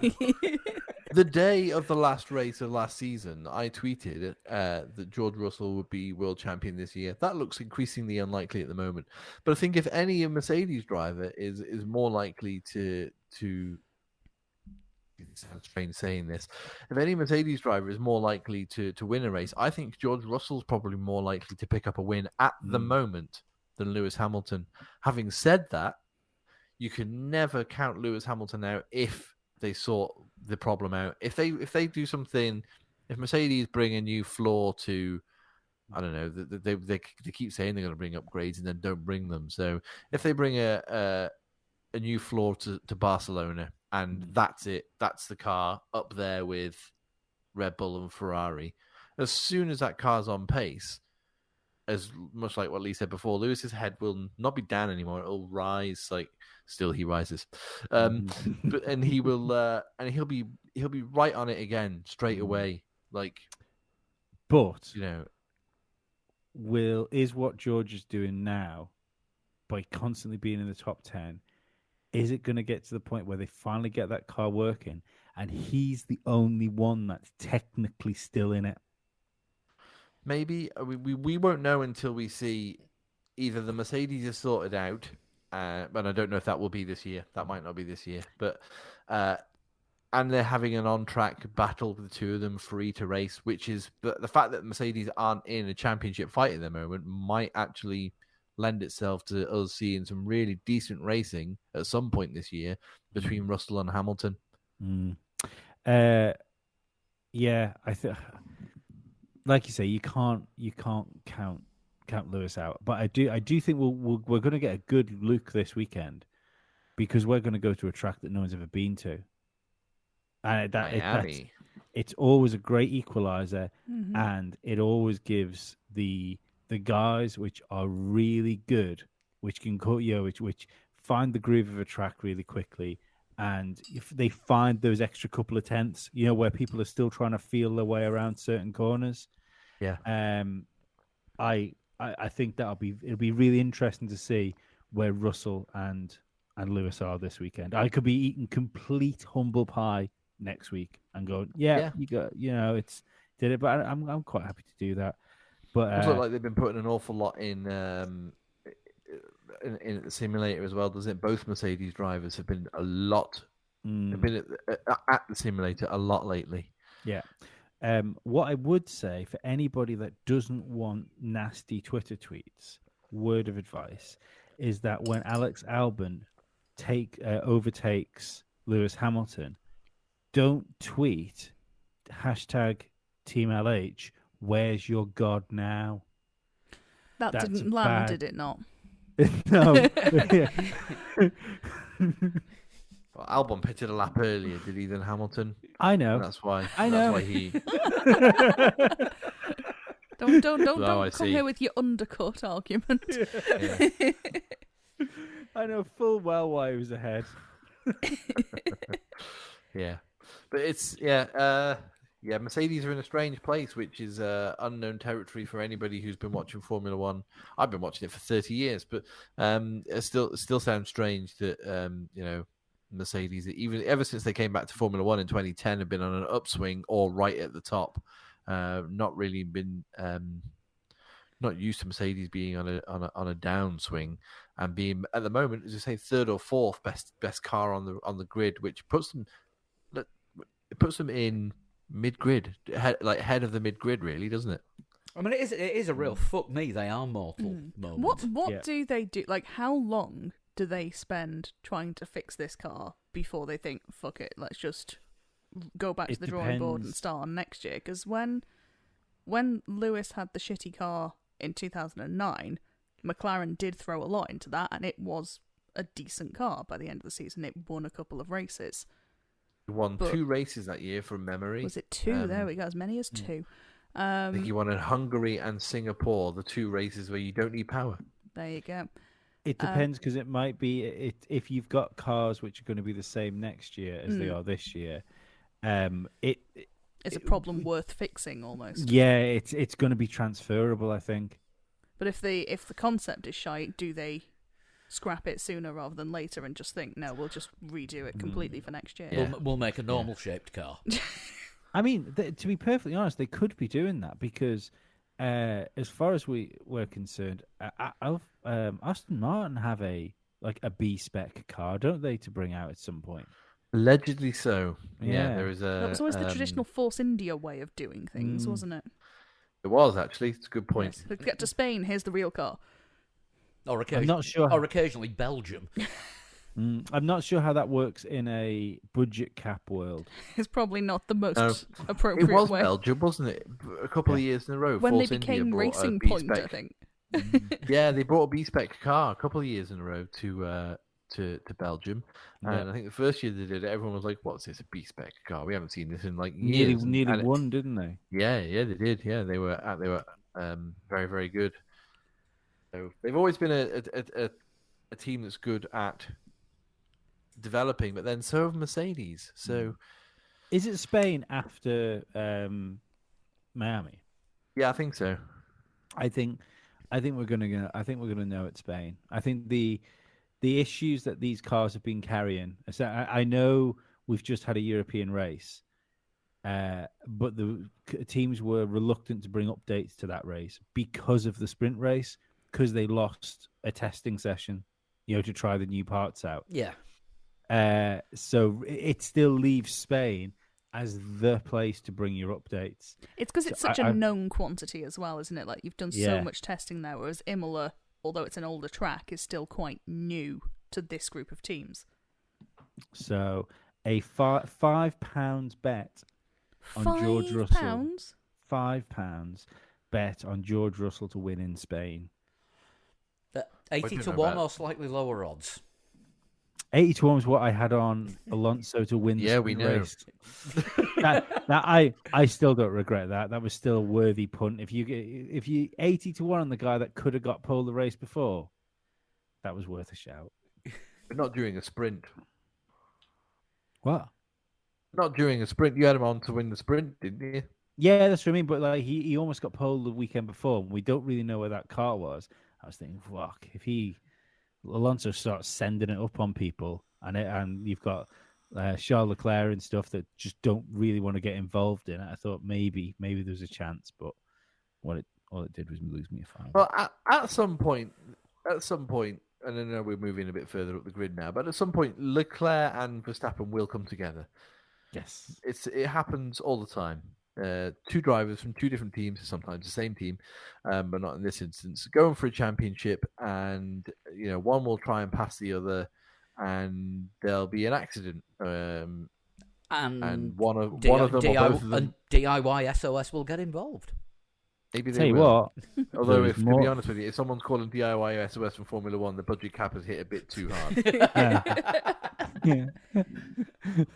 I watched a bit of the NASCAR on Sunday. They were using angle grinders and gaffer tape, so don't rule it out in F1. Yeah, welcome to 60-minute car update. It's the quickest way to fix things. If you want to cut it off, angle grind it. You want to stick it back on, duct tape. Right, you're as far as I'm concerned as well. If you're right, they are going to start coming together at some point, and there is more chance of those two drivers coming together than there was of Lewis and Max coming together. In my eyes, yeah, quite possibly. Because I think I praised Charles Leclerc. I know we're going to talk about it in a bit, but he can next actually he can crash. He's capable of crashing. Well, he is absolutely capable. He of crashing, proved that on Sunday when he tried to take too much curb on Variante Alta and got Variante backwards. Are we on the Ferrari now? We are, yes. Right. Okay. This is why he's not on McLaren. No, you put McLaren you after put the Ferrari. list together. Oh, we didn't talk about Daniel Ricciardo. We haven't talked about McLaren That's yet. because we haven't done McLaren. Oh, right. Okay. Because it's we will talk about Ferrari Daniel actually Ricciardo. had a worse race, didn't they? I suppose when it comes to results, because Carlos Sainz feeling the pressure. I don't think so. I think he was. I think he twatted felt off the track. McLaren in his side, didn't he? Yeah, but I think if he wasn't twatted where off he the was, track. if he wasn't where he was on the grid, it probably wouldn't have happened. What for? Which is exactly what Nico Rosberg said. Is it? Clever man, nice pants. Oh dear, but yeah, because that car was probably better than fourth. I mean, he may have qualified fourth. Perez, Verstappen, and Leclerc may have been in front of him anyway if it wasn't the sprint weekend. But he started further back in the sprint, didn't he? So he had to get up to fourth. Yep. Yeah.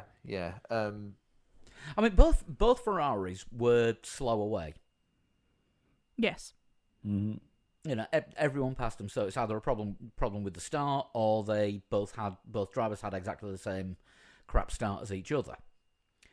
So I don't think he got hit because of where he started. He got hit because of where he was at the time. That's fair. Yeah, but it wasn't his fault. Yeah, there's no part of that accident or incident, whatever you want to call it, was anything to do with Carlos Sainz. No. Ricciardo went for a gap that was disappearing while he was going for it, and it's a damp track as well. You know there's going to be some slipping and sliding. Yeah, it was a 100% racing incident, and shit like that happens on damp tracks. Yeah. Ricciardo did give Sainz room, but he slipped into him. It happens. It's a wet track. What are you going to do? It's team no luck, isn't it? Yeah. When you've got both of those drivers next to each other, like there is no people under more pressure in Formula One right now than Carlos Sainz and Daniel Ricciardo. Daniel Ricciardo, who will lose his seat this year. That's gonna happen. That he will not be in a McLaren next year. They can't continue to this Daniel Ricciardo experiment because it's just not working. And I don't think he can turn himself around, I'm afraid.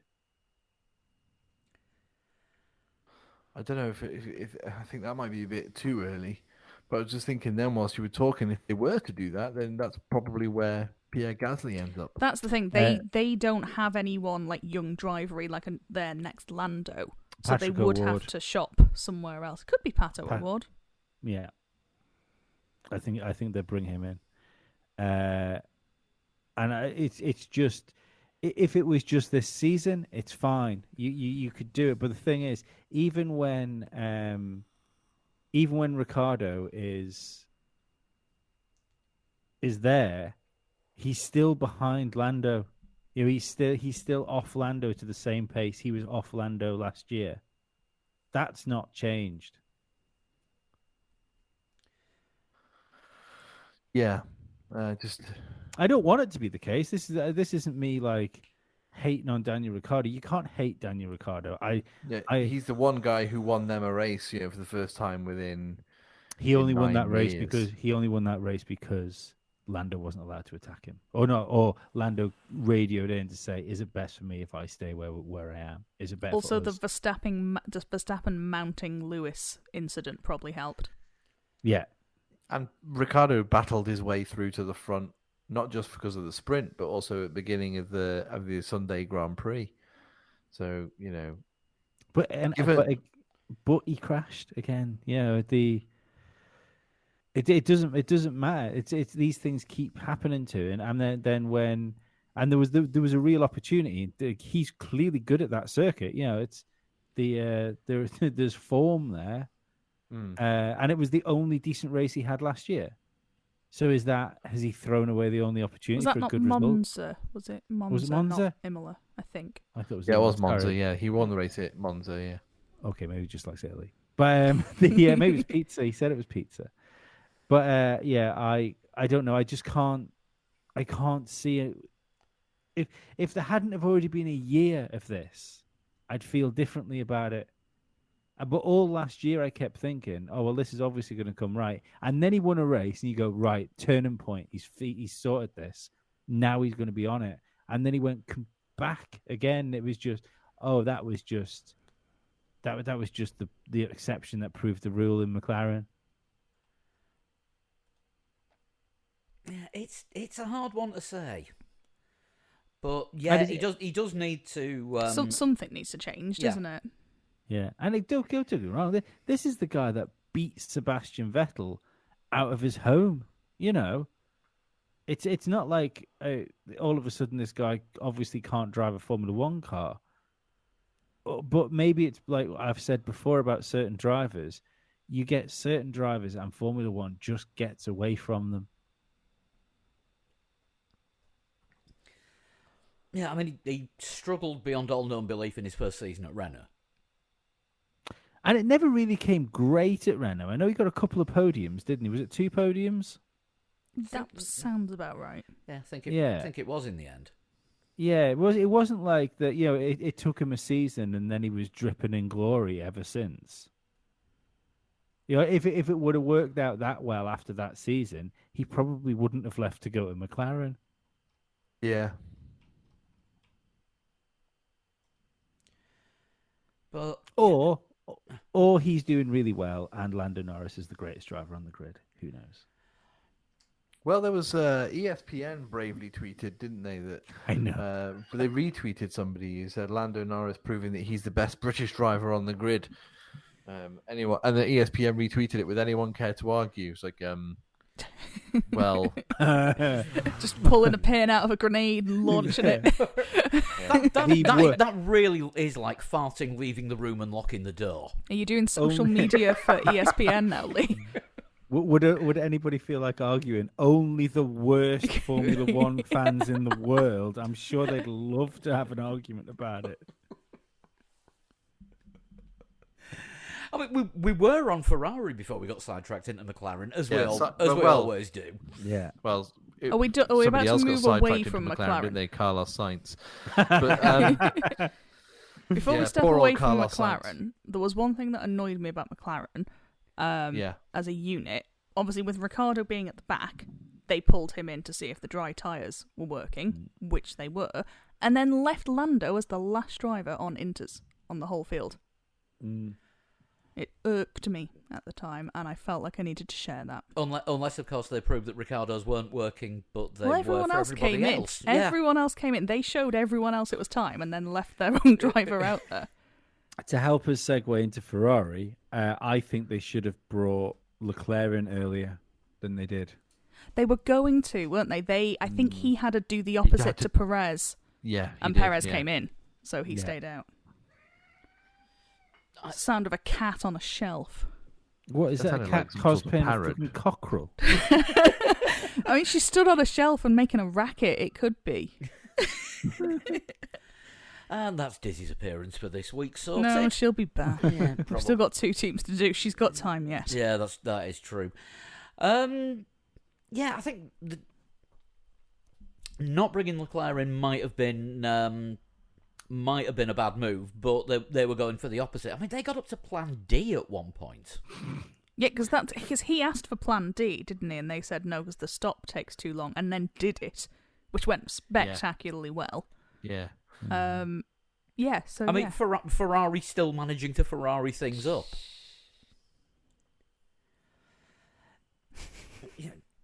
They certainly Ferrari'd their weekend, didn't they? I mean, Charles Leclerc, I mean, you've got to push. Of course you do. You don't push so hard you go into the wall. No, like Paul de Resta said, you are in a title fight with Max Verstappen. You can't make mistakes like this, otherwise you lose your title. You know that it only takes 1 or 2 mistakes like that against a driver of the caliber of Max Verstappen, and you've lost your title. It's wet. Nick- Stay off the curbs. Right. Charles Leclerc, I've given stick to for a while, and this is exactly why. He buckles under pressure. He's one of those guys. You can see it in him. He's an emotional person. You know, it's he kind of when you saw him after the race. There's no pretending. You know, he wears every emotion on his sleeve, and he drives like that as well. But this is why he won't be a world champion. I feel like we've seen a few silly Leclerc moments on damp or wet track as well. He doesn't seem to like that mixed condition, and you know that you're going to get a couple of those a year. And if you're making a mistake every time, then it's not good. I think he's still, open to making mistakes, but I don't think he's, I don't think he's a bottler. I think he's far from it. I think he proved that in Saudi Arabia, with the racing that he did with Verstappen. You know, I thought that was sensational. As soon as I was watching that Saudi Arabia race with, between Verstappen and Leclerc, I was like, yeah, this is the F1 2022 I signed up for. I think that was the thing is there though. He did have a car advantage. That's what I mean. Like it's when things are swinging his way, he's fine. But it's when he's got to find that bit. You know, he's got to dig a bit deep. Something happens, like he throws it into the wall in Azerbaijan or something like that.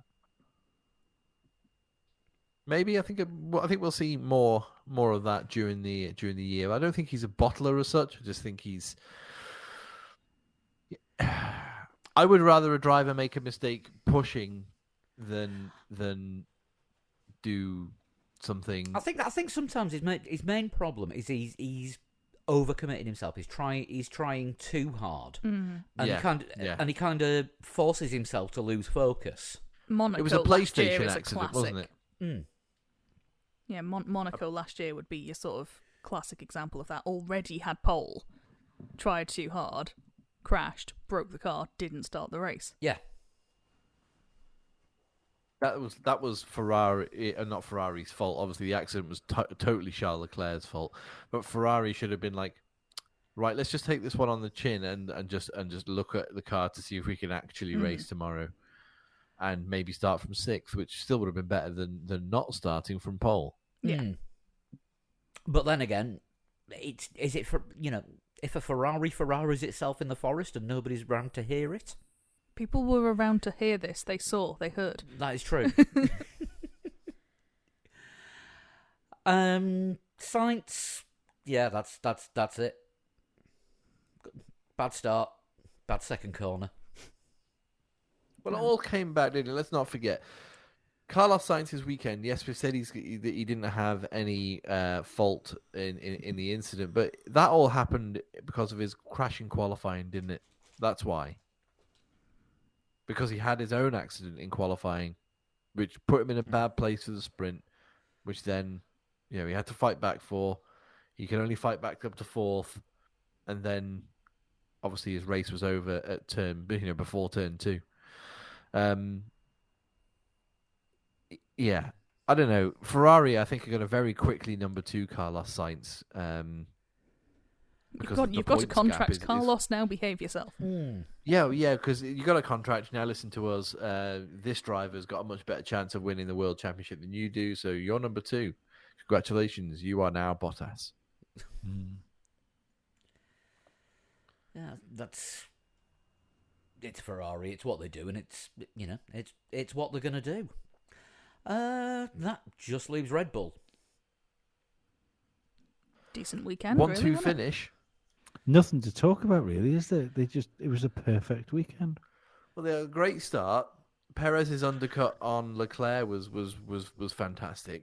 Although, like I said early on in the podcast, like Verstappen, I don't think he put a wheel wrong all of Sunday. Obviously, he had to fight back to regain the lead in the sprint on Saturday, which is the first time anyone's done that, which is great. Which was all down to quality tyre management. Yeah, and it worked out really well. Verstappen did a fantastic job.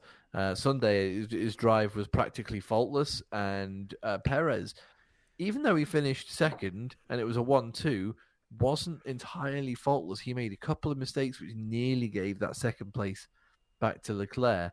Because Leclerc was on the fringes of DRS range at some points. There were a couple of times, weren't there, where he was a few seconds back, and then all of a sudden, I think Perez had a couple of maybe wobbly corners, and they were very close again. Yeah, went straight on at the chicane when he was like 3 seconds clear, and all of a sudden it was 3/10. Like, it was like, oh god, here we go. So yeah, it was not a perfect race for Perez, but his experience meant that he got away with it because he made the mistakes in the right places, if you know what I mean. So when it went wrong, he got away with it. Yeah. And that's the thing that happens with. I mean, look at what happened with Hamilton last year in Imola. He went off and did he go like nearly a lap down or something before they red flagged it because of the Bottas Russell crash, and then he was able to change tyres and finish second. Yeah, well, he had to sort of reverse back out of the gravel. Yeah, he kind of managed to stop it about 2 inches short of going into the barrier. Yeah, so yeah, its experience served him well. I think it was a lucky second place, but you make your own luck. So you can't really say much else on Red Bull. Can't really speak about Max Verstappen. What did he do? Went out in front and stayed there. Yeah. Got the good start, got the good finish, and all the bits in between. Rockstars and wankers then. Lando Rockstar, obviously. Yeah. Lando gets a Rockstar every podium. I'm going to throw Max in there for being the first person to regain the lead in a sprint. George Russell. Max Lando. Driver of the day's got to be George Russell, hasn't it? I think as well. 10 places on the road ahead of his teammate, before Ocon's penalty. Yeah. Fucking crazy stuff. Yeah. Latifi. Oh, for not bringing out a safety car.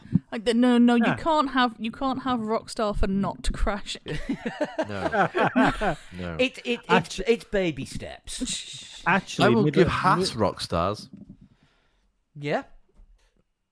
Singular. At least K-Mag's side of the garage. Yeah, maybe, but they would have taken that. To be fair as well, I think he should have been able to have a better go at George Russell, but I think Bottas deserves to be in the Rockstar category as well. It was a Yeah. good finish, very good Yeah. finish. Because as I said earlier on that's their best. They haven't Sauber, Alfa Romeo, whatever you want to call them, haven't had these kind of results since Perez was there like 10 years ago. Yeah.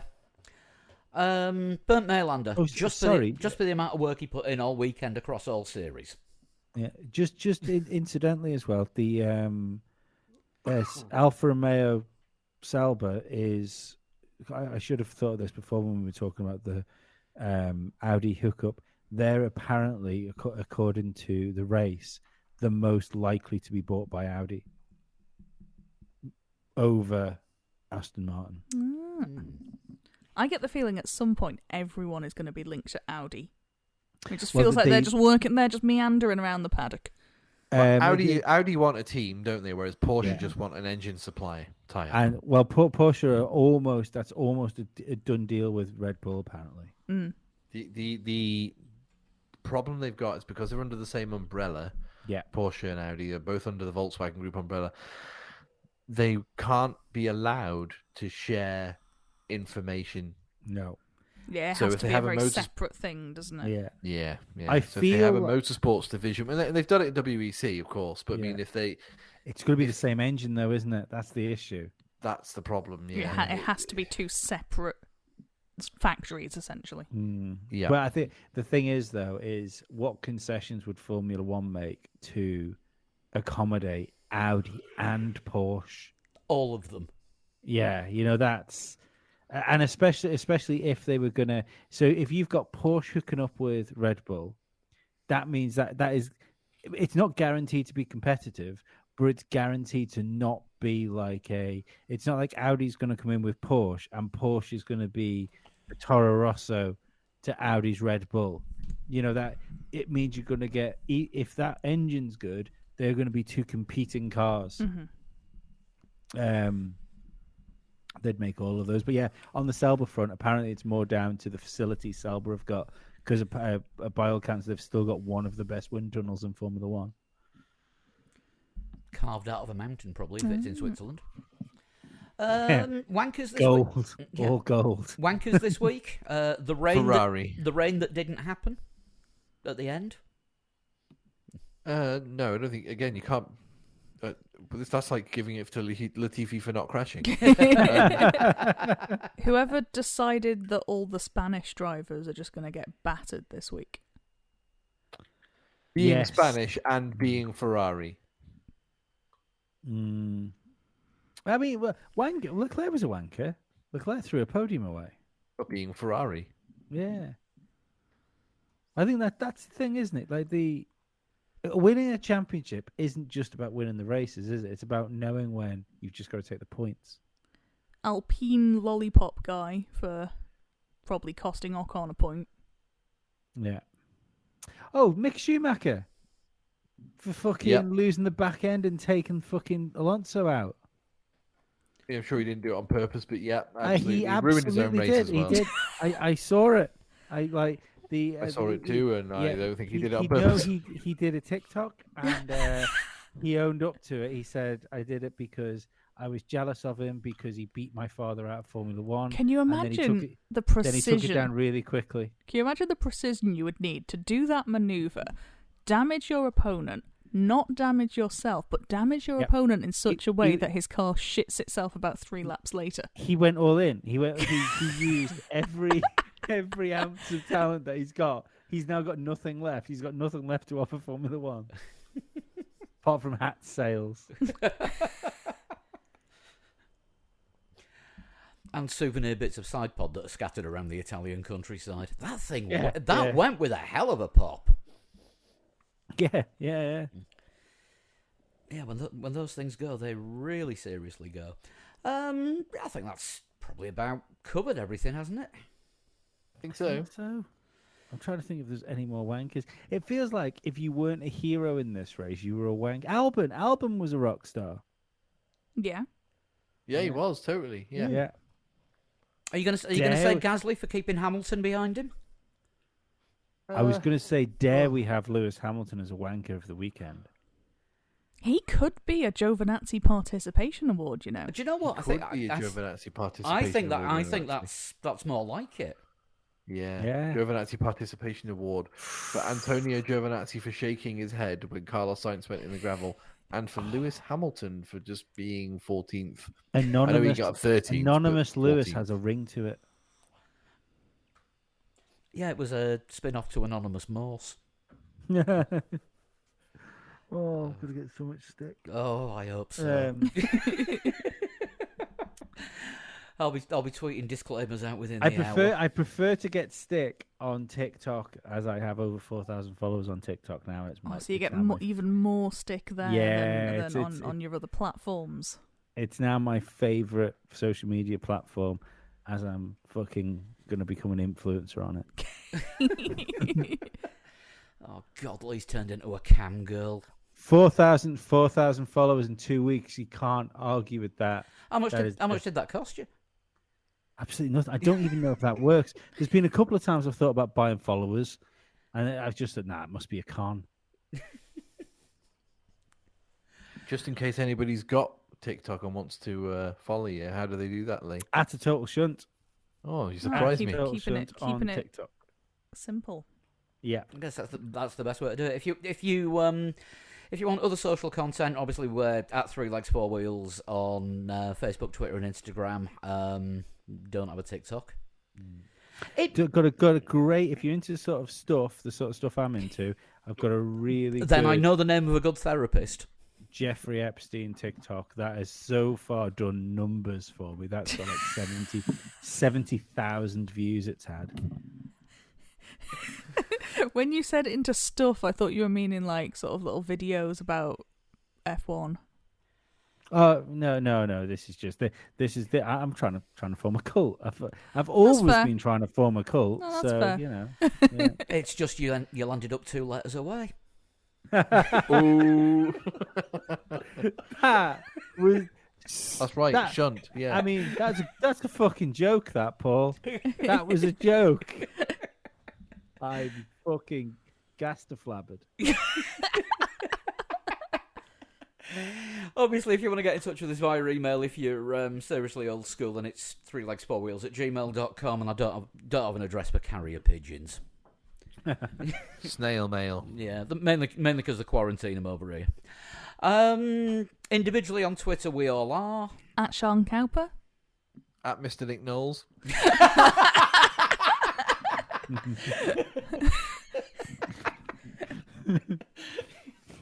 He apparently also hates Lewis Hamilton. At Flood 21. And I'm at Pablo100. We will be back next week trying to make some sense of whatever the hell goes on in F1 between now and then, and looking forward to the inaugural Miami Grand Prix with the yacht club and beach right next to And the fake marina. Don't forget the fake marina. I mean, all right, I'm quoting Virtual Startman again, but he was saying there are races that are on fake land that was created in the sea, so why can't they create fake water round land? Well, they're not creating fake water round land. They're filling a piece of land up with water, but they've already put boats in to make it look like a marina. I've got another wanker. Sorry, I'd completely forgot about this. I wanted to bring it up in the podcast. I know we want to go home. Formula One fans were the wankers of the weekend. Formula One's fans that have spent the last fuck knows how many years saying, I hate DRS, I hate DRS. All of a sudden, when, like, where's the DRS? DRS should have happened laps ago. Why are we taking so long to activate DRS? Fucking make your mind up. Yeah, I think just a quick one on that point is I think it's because, isn't it, these cars and the previous generations of Formula One have been designed with DRS in mind. I think if they took DRS away, it wouldn't be so much of an issue. But the fact that they've been designed with that device in mind, that's why it's kind of needed in order to make passing. Oh, I'm at peace with it. Like, don't get me wrong. I'm at I peace don't mind. I'm at peace with DRS. It's fine. It's just part of Formula One now. But no one out there that tweeted, why is DRS? DRS it's dry now. They're on dry tires. If they've ever said DRS is fake racing, just delete all your social media, because you can't argue about it anymore. You can't have DRS when you want it to be there because your favorite driver can't get past someone and then criticize it every other weekend. Thank you for coming to my TED Talk. And that's how we end the show. We'll see you next week if there's no injunctions.